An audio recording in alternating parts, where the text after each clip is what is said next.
সারা দেশে শোভাযাত্রা, সমাবেশ সহ নানা আয়োজনে জাতীয় বিপ্লব ও সংহতি দিবস পালন করেছে বিএনপি। রাজশাহীতে সকাল ৭টায় মহানগর বিএনপির কার্যালয়ের সামনে জাতীয় ও দলীয় পতাকা উত্তোলনের মধ্য দিয়ে শুরু হয় কর্মসূচি। আনুষ্ঠানিকভাবে কর্মসূচির উদ্বোধন করেন বিএনপি চেয়ারপারসনের উপদেষ্টা মিজানুর রহমান মিনু। নাটোরে উপশহর মাঠ থেকে শোভাযাত্রা পরে সমাবেশের আয়োজন করা হয়। দিবসটি উপলক্ষে গাজীপুরের কালিয়াকৈর উপজেলার পল্লী বিদ্যুৎ অফিসের সামনে থেকে সাবেক পৌর মেয়র মুজিবুর রহমানের নেতৃত্বে আনন্দ শোভাযাত্রা বের হয়। এতে অংশ নেন বিএনপি, ছাত্রদল, যুবদলের শত শত নেতাকর্মী।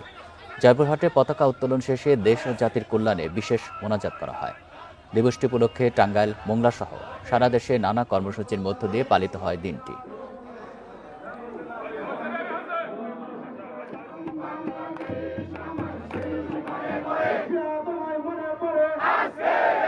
মহানগর বিএনপির সংগ্রামী সাবেক সভাপতি জনতার বিপ্লবের মধ্য দিয়ে দেশটি বেগম খালেদা জিয়ার মাননীয়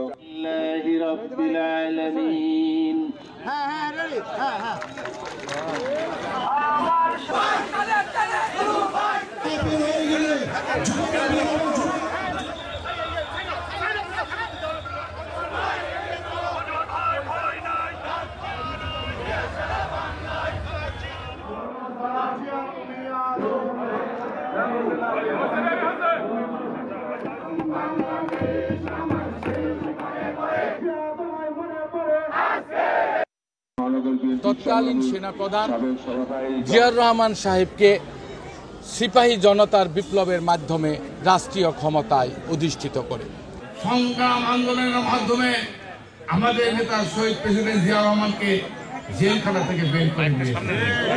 সেদিন যেদিন উনি বের হয়েছেন সেদিন বাংলাদেশের স্বাধীনতা, সার্বভৌমত্ব, গণতন্ত্র রক্ষা পেয়েছিল।